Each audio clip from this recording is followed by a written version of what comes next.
안녕하십니까.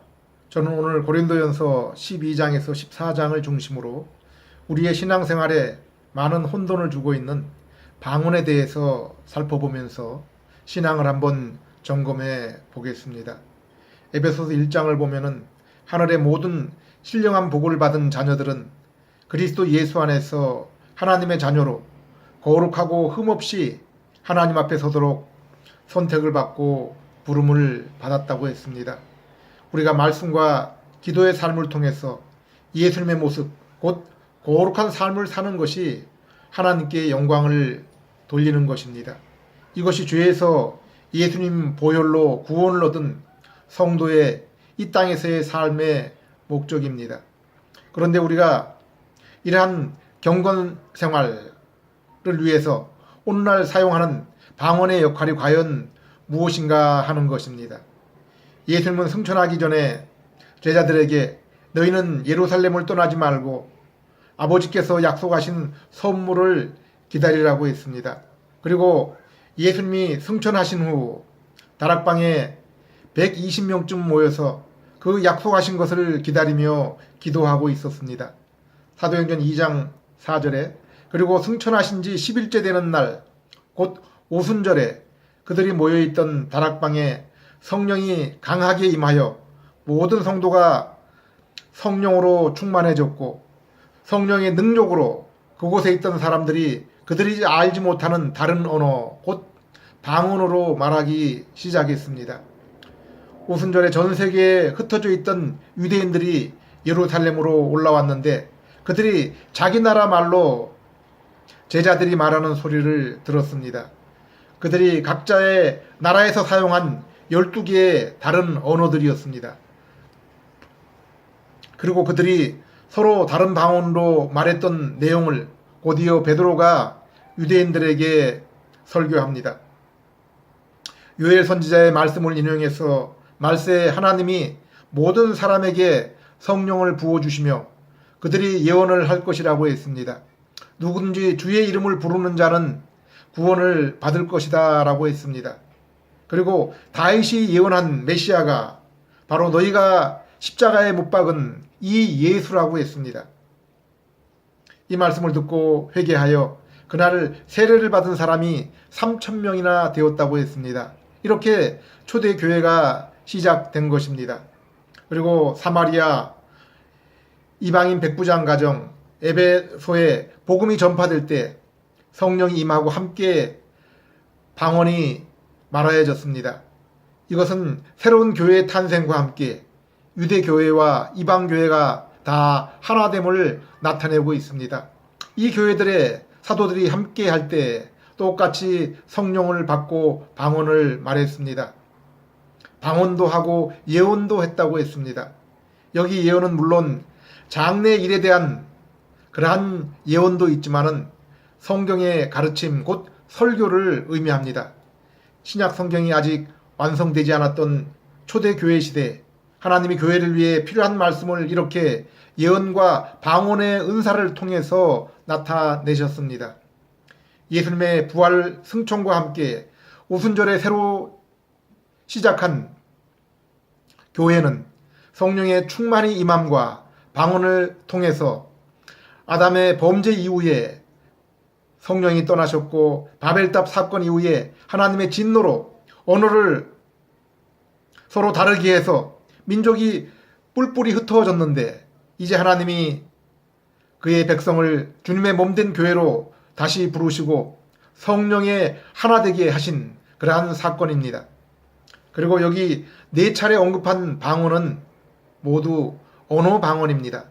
만약 언어 방언이 아닌 이상한 방언이면은 사도행전의 저자인 의사 누가가 그 차이를 분명하게 기록했을 것입니다.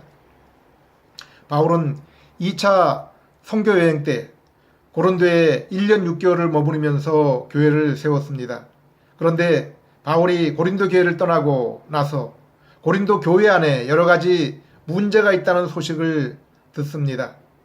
그 중에도 방언의 은세에 대한 문제에 대해서 본문은 말씀하고 있습니다. 고린도전서 12장 1절 형제 여러분 나는 여러분이 영적인 선물에 대해서 모르는 것을 원치 않습니다.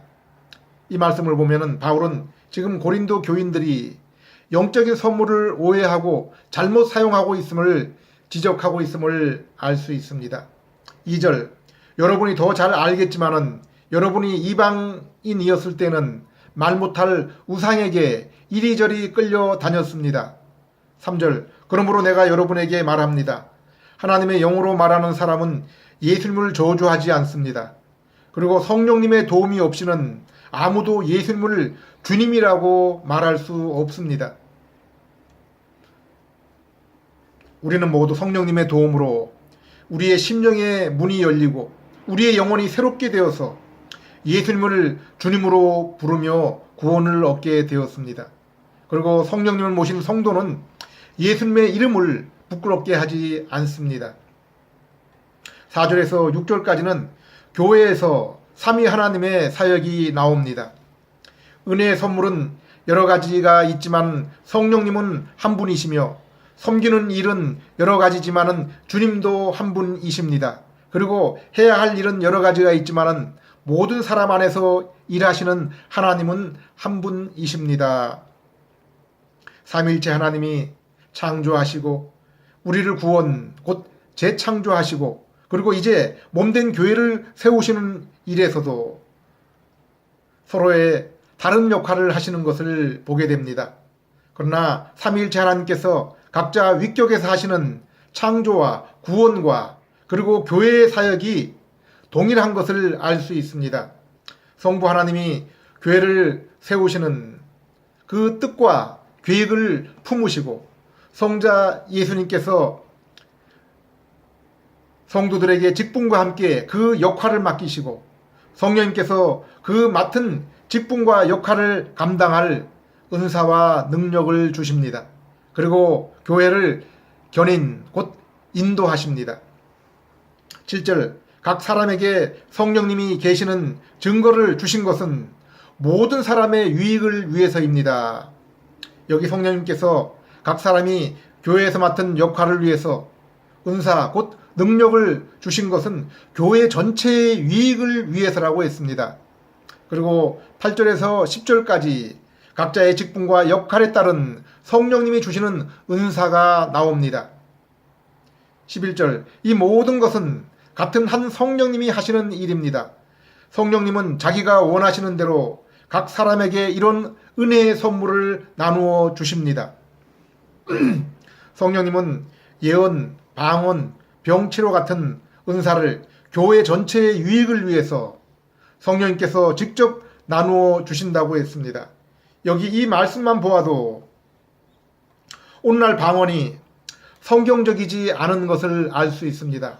오늘날 우리가 사용하는 방언이 교회 전체 곧 공동체의 유익을 위해서 어떤 일을 하고 있습니까? 그리고 방언은 내가 사모한다고 다 받는 것이 아니라 성령님이 그 역할에 따라서 나누어 주시는 은사라고 했습니다. 그런데 오늘날 방언은 기도원이나 집회에서 입술 훈련을 통해서 그리고 안수자의 안수를 통해서 쉽게 안수를 다 받습니다. 오순절 계통의 교회를 가면은 방언이 성령을 받은 증거로 알고 기를 쓰고 방언을 받으려고 하고 그렇게 해서 대부분의 사람들이 다 방언을 말합니다. 그리고 다른 교회 사람들에게 만나면 먼저 묻는 것이 성도님은 방언을 받으셨나요? 입니다. 자신이 방언 받은 것을 은근히 자랑하고 있습니다. 나는 성령을 받은 확실한 신자라는 것입니다. 28절을 보면은 교회 안에 지체들 가운데 방언을 하는 사람들을 가장 뒤에 둔 것을 볼 수 있습니다. 은사 가운데 가장 마지막에 두었습니다. 그리고 30절에 바울은 모든 사람이 다 병을 고치거나 방언을 하거나 통역을 할 수도 없지 않습니까? 라고 했습니다. 성령 세례 받은 사람이 누구나 다 방언을 하는 것은 아니라고 그렇게 말씀하고 있습니다. 우리는 다 한 성령으로 세례를 받아 다른 직분, 다른 은사를 가지고 교회를 섬기는 것입니다. 그리고 바울은 14장에 은사를 더 설명하기 전에 13장에서 다른 얘기를 첨부하고 있습니다. 12장 31절, 여러분은 더 큰 은혜의 선물을 사모하십시오. 나는 여러분에게 더 좋은 길을 보여드리겠습니다. 바울이 여기서 성도가 사모해야 될 더 큰 은혜가 무엇이라고 했습니까? 사랑입니다. 바울은 13장 1절에서 3절에 방언과 믿음과 지식과 예언과 섬김의 은사 등 여러 은사에 사랑이 그 가운데 없으면은 그러한 은사는 아무 소용이 없다고 했습니다. 바울은 지금 성도들이 은사 문제, 곧 방언 문제에서 눈을 떠서 보다 큰 것을 보라고 하고 있습니다. 하나님이 왜 우리를 죄 가운데서 부르셨습니까? 교회에 왜 직분과 거기에 합당한 은사를 주셨습니까? 우리를 구원하시고 주님의 몸된 교회를 세우신 그 목적을 한번 생각하라는 것입니다. 말씀을 주시고 직분을 주시고 우리에게 은사를 주신 목적이 무엇입니까? 우리가 선한 일을 하도록 하기 위해서입니다. 성령의 열매를 맺기 위함입니다. 우리가 온전하여져서 형제를 섬기며 선한 일을 온전케 하여 주님의 몸된 교회를 세우게 하기 위함이라고 했습니다. 교회는 이 땅에 있는 천국의 모형입니다. 하나님께 예배드리고 성도가 서로 주님 안에서 사랑으로 연합하는 그러한 공동체입니다. 여기에 필요한 것이 무엇입니까? 사랑입니다. 이것은 단지 사랑만을 의미하지 않습니다. 주님의 모습, 곧 성령의 열매 전체입니다. 우리가 성령님 안에서 예수를 믿으면 분명하게 우리에게서 주님의 성품이 나타납니다. 그런데 어느 한 가지 특정한 성품만 나오는 것이 아니라 전체가 같이 나옵니다. 물론 풍성함에 있어서는 성도의 믿음의 성장에 따라 차이가 있지만 이러한 성령의 열매, 주님의 인격이 믿는 성도들에게 반드시 나타납니다. 성도에게 이 성령의 열매가 빠진 은사는 아무 소용이 없습니다. 우리가 사과를 얻기 위해서 사과나무를 심는데 만약에 그 사과나무에 열매가 없다면 심는 이유가 무엇입니까? 주님을 향하지 않고 주님의 성품이 나타나지 않는 교회에서의 은사의 사용과 수고는 분명히 잘못된 것입니다. 그 원래의 목적과 용도를 잃은 것입니다. 고린도서 3장에 바울은 내가 복음을 심었고 아볼로가 양육한 것은 성도가 자라나서 열매를 맺기 위해서라고 했습니다. 예수님과 같은 하나님의 아들의 모습으로 이 세상을 살면서 하나님의 영광을 드러내기 위해서입니다. 4절에서 7절 사랑은 오래 참고 친절하며 질투하지 않고 자랑하지 않으며 잘난 체하지 않습니다. 사랑은 버릇없이 행동하지 않고 이기적이거나 성내지 않으며 악한 것을 생각하지 않습니다. 사랑은 불의를 기뻐하지 않고 진리와 함께 기뻐합니다. 사랑은 모든 것을 참으며 모든 것을 믿으며 모든 것을 바라고 모든 것을 견딥니다. 사랑은 결코 없어지지 않습니다. 여러분의 삶 속에 이 사랑이 날마다 점점 풍성하게 나타나고 있습니까? 우리가 천국을 소망하는 것은 무엇 때문입니까? 우리가 이 온전한 사랑의 주님과 만나며 사귀기 때문이 아닙니까? 바울이 이 세상을 버리고 주님을 따랐던 것은 바로 이 사귐 때문입니다. 그것이 이때껏 바울이 만난 그 어떤 사람과의 만남보다 고상하기 때문이라고 했습니다. 우리도 말씀을 읽으며 주님에 대해서 알고 그 말씀을 알면서 우리의 지정의 인격을 통해서 날마다 주님을 만나고 사귀게 됩니다.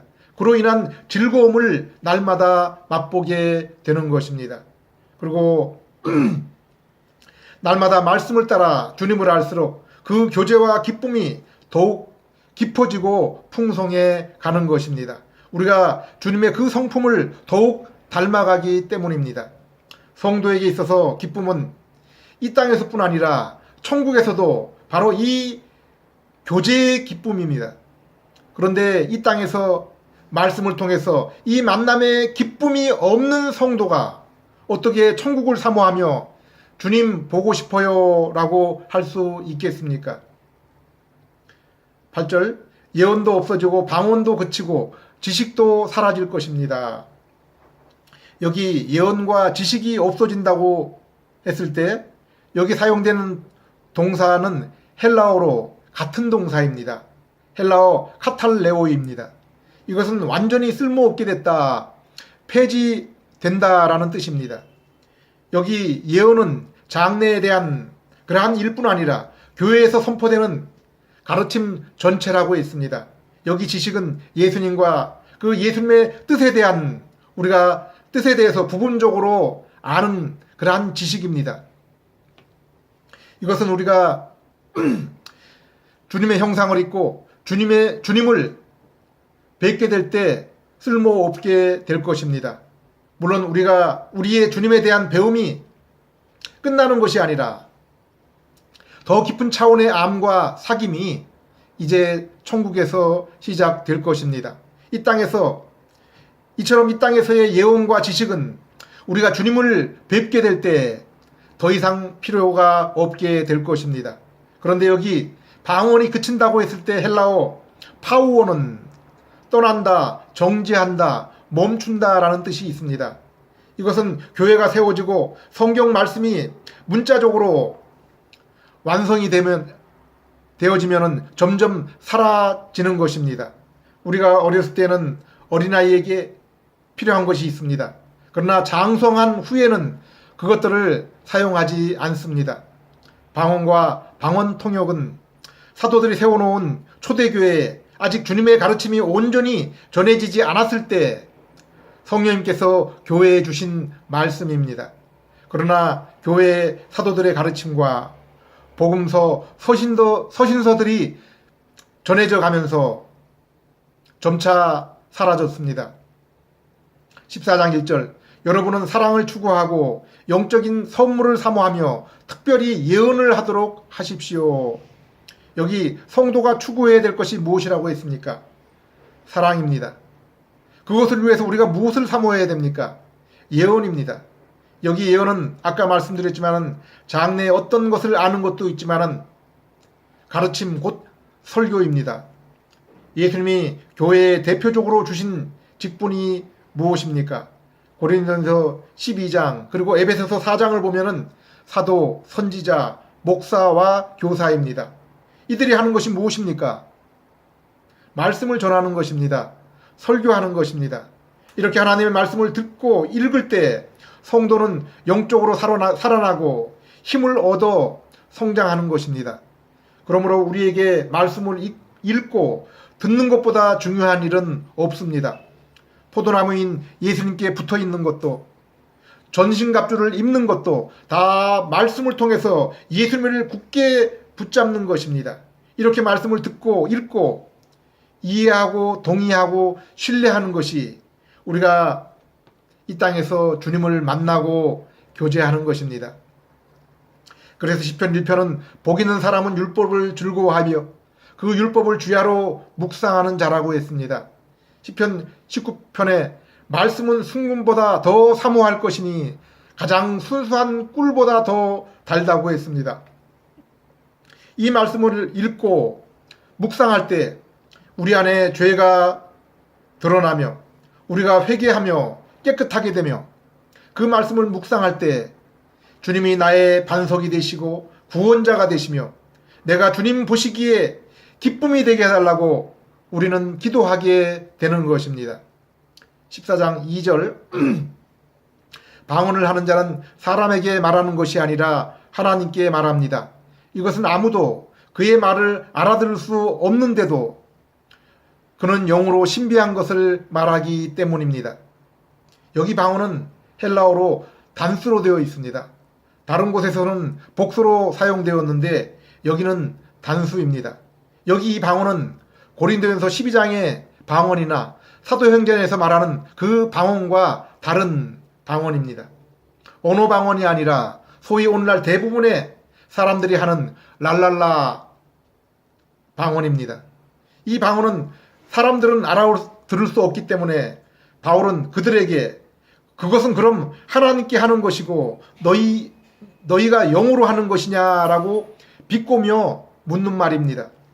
3절 4절 그러나 예언하는 자는 사람에게 말하여 덕을 세우고 격려하며 위로합니다. 방언하는 사람은 자기의 덕을 세우지만 예언하는 사람은 교회의 덕을 세웁니다. 예언의 은사를 가진 사람은 성도들에게 말씀을 설교하면서 그 듣는 사람들에게 예수님에 대해서 예수님이 우리를 향하신 뜻에 대해서 우리에게 전할 때 우리가 그 말씀을 들으면서 은혜를 얻습니다. 주님을 더 알게 됩니다. 그런데 아무런 그런 뜻이 없는 소리를 하는 사람은 사람들에게 유익을 주지 못합니다. 여기 방언하는 자는 자기의 덕을 세운다는 것은 바울이 방언하는 자를 비꼬며 책망하는 그런 말입니다. 방언은 다른 사람의 덕도 세우지 못하고 자신에게도 결코 덕이 안 됩니다. 그리고 은사를 주신 이유는 교회에 덕을 주고 교회를 세우기 위한 일인데 자기에게 덕을 세우는 이러한 방언은 은사라고 볼 수 없는 것입니다. 5절 나는 여러분이 모든 방언하기를 바라지만은 예언하기를 더욱 바랍니다. 방언을 통역하여 교회의 덕을 세우지 않으면 방언하는 사람보다는 예언하는 사람이 더 낫습니다. 여기 방언은 헬라어로 복수로 되어 있습니다. 이것은 언어 방언입니다.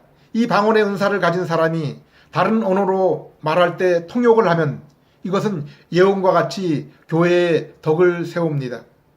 우리가 그 통역을 통해서 하나님의 말씀을 듣기 때문입니다. 6절 형제 여러분 내가 여러분에게 가서 방언으로만 말하고 지식이나 계시나 예언이나 교훈을 말하지 않는다면 여러분에게 무슨 유익이 되겠습니까? 어떤 사람이 회중 가운데 아무도 이해하지 못하는 다른 나라 언어를 한다면 회중들은 그 말의 뜻을 모르기 때문에 교훈을 얻을 수가 없는 것입니다. 7절에서 11절 필이나 검은고와 같은 생명 없는 것이 소리를 낼 때 명확하게 구별된 소리를 내지 않으면 필이 부는 것인지 검은고 타는 것인지 어떻게 알겠습니까? 만일 나팔이 분명한 소리를 내지 않으면 누가 전쟁을 준비하겠습니까? 여러분도 마찬가지입니다. 여러분이 혀로 알아듣기 쉬운 말을 하지 않는다면 그 말을 누가 이해하겠습니까? 그렇게 되면 결국 허공에다 말하는 셈이 됩니다. 세상에는 수많은 말이 있지만 뜻없는 말은 하나도 없습니다. 만일 내가 어떤 사람의 말을 알아듣지 못한다면 내가 말하는 사람에게 외국인처럼 되고 그도 나에게 외국인처럼 될 것입니다. 12절 그러므로 여러분도 영적인 선물을 사모하는 사람들이므로 교회의 덕을 세우기 위해 최선을 다하십시오. 에베소 4장과 디모데후서 3장을 보면은 우리가 말씀을 읽고 또 설교자들로부터 설교를 들을 때 그 말씀이 우리를 온전하게 해서 다른 사람을 온전히 섬기게 한다고 했습니다. 이것이 교회를 세우는 일입니다. 이 일을 위해서 하나님은 영적인 선물, 곧 은사를 교회에 주시는 것입니다. 우리는 교회에서 서로의 직분과 거기에 성령님이 주시는 은사를 따라 서로 돕고 섬길 때 우리의 믿음과 인격이 자라며 교회가 든든히 서가게 되는 것입니다. 13절 방언하는 사람은 통역하도록 기도하십시오. 방언하는 사람은 자신이 직접 통역할 수 있도록 기도하라라고 했습니다. 오늘날 가끔 유튜브를 보면은 자신이 방언을 하고 또 스스로 통역하는 그러한 사람들을 보게 됩니다. 언어 방언이 아닌 소위 랄랄라 방언을 하면서 스스로 통역을 합니다. 그런데 그 통역 내용이 전혀 성경적이질 않습니다. 그것을 듣는 사람에게 도대체 유익이 되지 않는 그러한 내용들입니다. 14절 내가 만일 방언으로 기도한다면 내 영은 기도하지만 내 마음은 열매를 맺지 못합니다. 여기 알아들을 수 없는 방언을 하면은 열매를 맺지 못한다고 했습니다. 성령의 열매를 맺지 못하는 은사를 왜 사용합니까? 내 영은 기도하지만 이라고 한 것은 사도 바울이 그들은 자기들도 무슨 말을 하고 있는지 모르고 떠들고 있다고 그들의 어리석음을 비꼬으면서 하는 말입니다. 뜻도 모르고 의미도 모르는 방언으로 기도하는 이유가 무엇입니까? 15절 그러면 어떻게 해야 되겠습니까? 나는 영으로 기도하면서 마음으로 기도하고 영으로 찬송하면서 마음으로 찬송하겠습니다. 한마디로 알아듣는 말로 기도하고 알아듣는 말로 찬송하라는 것입니다. 진실한 기도, 진실한 찬송은 우리와 함께 하시는 성령님께서 도우시고 함께 하시는 것입니다. 우리가 진실한 마음으로 기도하고 찬송하는 것은 영으로 곧 성령님의 인도로 하는 것입니다. 하나님은 영이시니 예배하는 자는 이처럼 영과 진리로 예배를 드리는 것입니다. 16절 17절 만일 여러분이 영으로만 찬양하고 감사한다면 방언을 모르는 사람들이 여러분의 말을 알아듣지 못하는데 어떻게 여러분의 감사에 아멘할 수 있겠습니까? 아무리 감사와 찬양을 훌륭하게 드렸다 하더라도 다른 사람에게는 유익이 되지 않습니다. 우리는 말씀을 알아듣고 이해해야 그 말씀에 동의하며 아멘할 수 있는 것입니다. 그리고 그 말씀에 동의하고 받아들일 때 우리의 영혼에 유익이 오는 것입니다. 성도의 삶에서 말씀을 읽고 좋은 설교를 듣는 것보다 더 행복한 시간이 어디 있습니까? 그 시간에 우리가 아멘으로 화답하며 우리가 주님과 영적인 교제를 나누고 기쁨과 힘을 얻는 것입니다. 그런데 스스로 자신도 모르는 방언으로 말하는 것은 다른 사람에게뿐만 아니라 자신에게도 결코 유익이 되지 않습니다. 어떤 사람은 그렇게 얘기합니다. 마귀가 들을까봐 하나님께 은밀히 얘기하는 것이라고 합니다. 그러면서 자신은 그 내용을 압니까? 어떤 사람은 방언으로 하나님께 기도할 때 하나님이 기쁨과 능력을 주신다고 합니다. 그것이 정말 하나님께서 주시는 것입니까? 우리가 그것을 어떻게 해야 합니까? 그런 방언은 다른 종교에도 있습니다. 타 종교의 주문과 명상을 통해서도 사람이 엑스터시와 능력을 경험하고 발휘할 수 있습니다. 사실 이러한 방언을 강조하는 교회는 치유와 축기 사역도 보통 함께 병행합니다. 성령님이 함께하는 성도에게 웬 축기 사역입니까? 그리고 이러한 언어 방언과 치유, 이적은 하나님이 교회를 설립할 때 예수님과 사도들의 말씀의 권위를 위해서 주신 것입니다.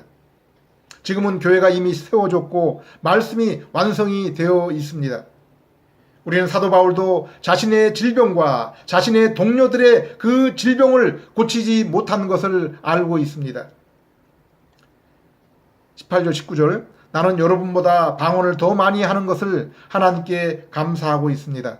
그러나 나는 교회에서 1만 마디 방언을 하는 것보다 오히려 남을 가르치기 위해 알아들을 수 있는 5말을 하고 싶습니다. 바울은 방언의 은사를 가진 성도를 시기하는 것이 아닙니다. 잘못된 방언으로 교회를 혼란하게 하는 자들을 책망하는 것입니다. 바울은 아람어, 헬라어, 라틴어를 유창하게 할 줄을 알았을 것입니다.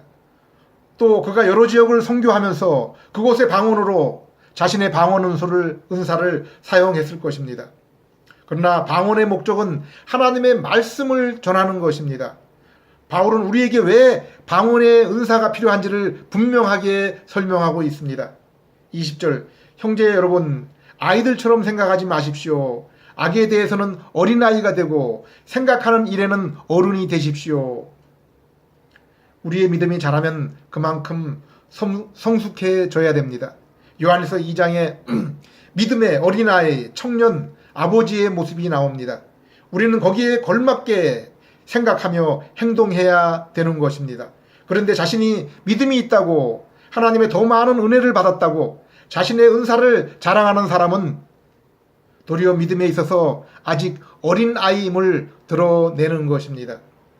21절 22절 율법에서도 알아들을 수 없는 이상한 말을 짓거려 대는 외국 사람을 통해 내가 이 백성에게 말해도 그들은 내 말을 듣지 않을 것이다 라고 주께서 말씀하셨습니다. 그러므로 방언은 믿는 사람을 위한 것이 아니라 믿지 않는 사람을 위한 표이며, 반면에 예언은 믿지 않는 사람을 위한 것이 아니라 믿는 사람을 위한 표입니다. 여기 이 말씀은 이사야서 28장 11절 12절 말씀을 인용한 것입니다. 이사야가 장차 이스라엘에 아수르를 통해 임할 심판에 대해서 경고를 했는데, 당시의 지도자들이 이사야의 그 단순하고 분명한 말을 받아들이지 않았습니다. 그때 이사야는 너희는 너희가 이해하지 못하는 아수르어로 들을 때가 올 것이라고 했습니다. 그들이 아수르 방언을 듣게 되는 것은 심판을 나타내는 말이었습니다. 이처럼 방언은 믿지 않는 세상을 향한 심판의 목소리입니다. 그러나 예언이나 방언의 통역은 믿는 사람을 위한 것입니다. 23절에서 25절 만일 온 교회가 모여서 모두 방언을 하고 있을 때 그것을 모르는 사람들이나 불신자들이 들어와서 여러분을 보면 미쳤다고 하지 않겠습니까? 그러나 모든 사람이 예언을 하고 있을 때 불신자나 방언을 모르는 사람들이 들어오면 그들의 말에 양심의 가책을 받고 자기가 죄인인 것을 깨닫게 됩니다. 그리고 자기 속에 숨은 것까지 드러나게 되어 마침내 하나님께서 정말 여러분과 함께 계십니다 하며 무릎을 꿇고 하나님께 경배할 것입니다. 조금의 오순절 다락방에서 방언의 은사를 받았을 때 밖에서 듣던 유대인들이 이것을 보고 저들이 대낮에 다 술이 취했다고 했습니다. 그러나 베드로가 그들에게 설교하며 주님의 말씀을 선포할 때 그들이 어찌할꼬 회개하며 그날 하루 3,000명이 세례를 받았다고 했습니다. 26절에서 28절 그러므로 형제 여러분, 여러분이 함께 모여 예배할 때 찬송하든지 가르치든지 계시를 말하든지 방언을 하든지 그것을 통역하든지 모든 것을 교회의 덕을 세우기 위해 하십시오. 만일 누가 방언을 하려면 두 사람이나 많아야 세 사람이 차례대로 하고 한 사람은 그것을 통역하십시오. 통역하는 사람이 없으면 교회에서 조용히 자기 자신과 하나님께만 말하십시오. 방언도 통역하는 사람이 없으면 교회에서 다른 사람에게 교제를 방해하면 안 됩니다. 비록 방언의 은사를 가졌어도 통역을 통해 다른 사람들에게 말씀을 설교할 수 없으면 조용히 묵상하고 기도해야 됩니다. 소리나는 방언으로 기도해서 회중을 방해해서는 안 됩니다. 29절에서 예언도 두세 사람만 하고 다른 사람은 그것을 새겨 들으십시오. 그러나 자리에 앉은 다른 사람에게 하나님의 계시가 있을 때에는 먼저 말하던 사람은 조용히 하십시오. 그렇게 하면 하나님의 말씀을 받은 사람들이 차례로 모두 예언할 수 있게 되므로 모든 사람이 다 배우고 용기를 얻게 될 것입니다. 예언하는 사람은 자기 자신을 다스릴 수 있어야 합니다. 하나님은 무질서의 하나님이 아니라 평화의 하나님이시므로 성도들이 모이는 교회는 모두 그렇게 해야 됩니다. 우리는 성부 하나님이 교회를 세우시고 성자 예수님이 직분을 주시고 성령 하나님께서 은사를 주신 이유를 알아야 합니다.